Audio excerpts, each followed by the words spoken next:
and it was some kind of dragon picking up he was underneath the ocean picking up a can of snails. He was picking up snails and putting them in a bucket. I don't know why.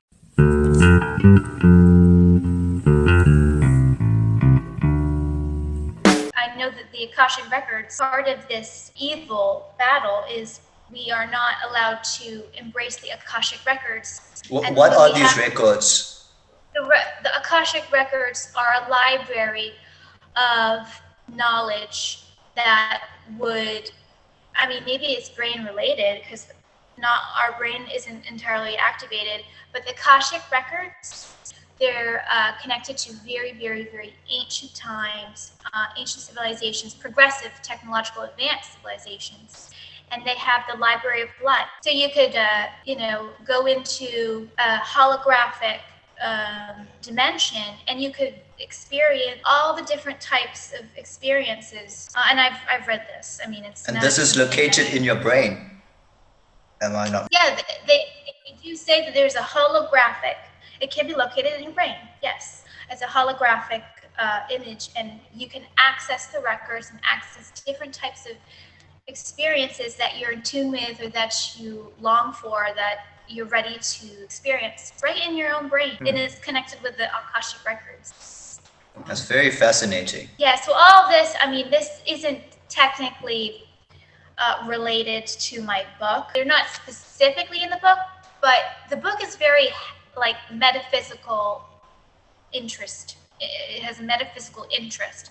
So people who want to get into, being, say, a fashion practitioner of healing and therapy, then they're going to like that book. Yeah, you've managed to like take different aspects of your life, like your interest in metaphysics, your interest in fashion, your interest in the environment, and put it all together in one. Yes, exactly.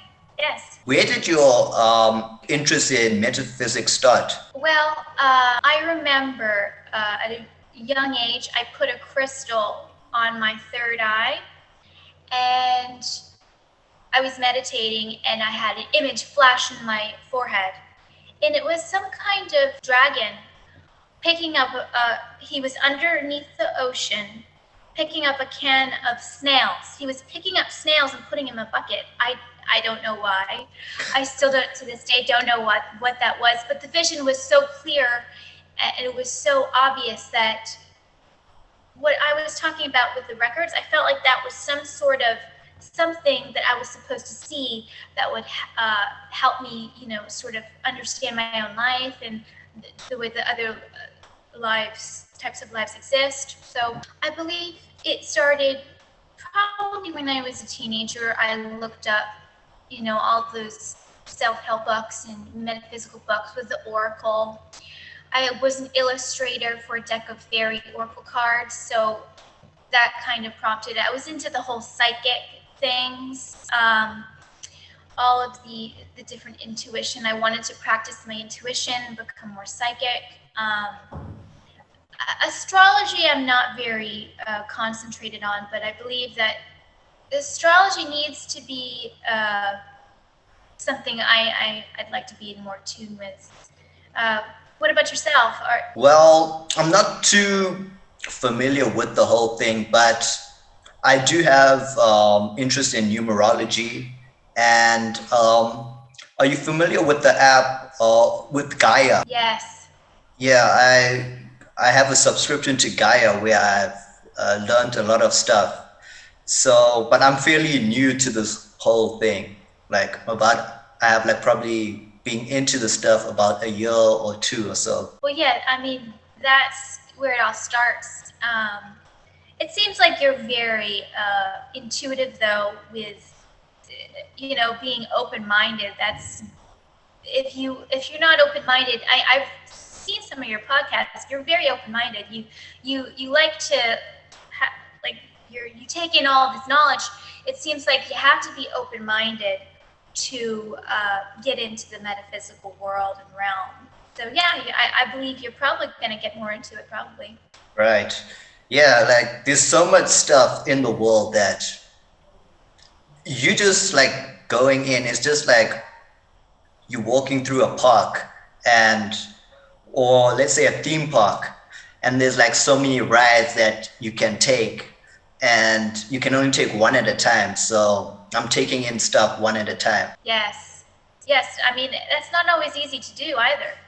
It's Yeah. not always easy because sometimes we can be a little bit narrow-minded. I'd like to be a little bit more interested in other subjects. I'm just so devoted to, you know, with the fashion and everything. I have a strong devotion to, well, I'm into mostly spirituality topics and fashion topics, but I would like to be a little bit more interested in the topics that you're, broadcasting. You have some very interesting information Thank you. on your podcast.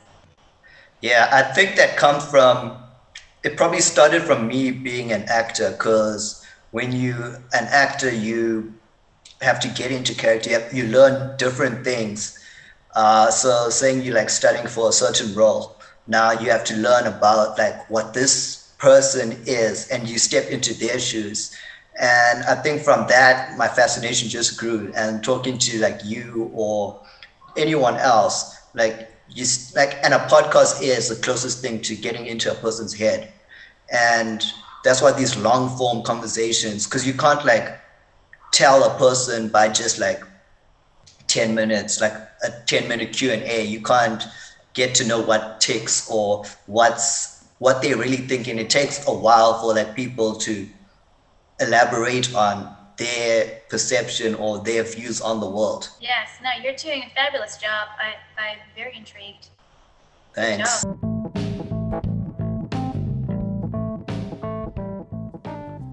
Catch full episodes of Into the Muse on Spotify, Anchor FM, and Apple Podcasts.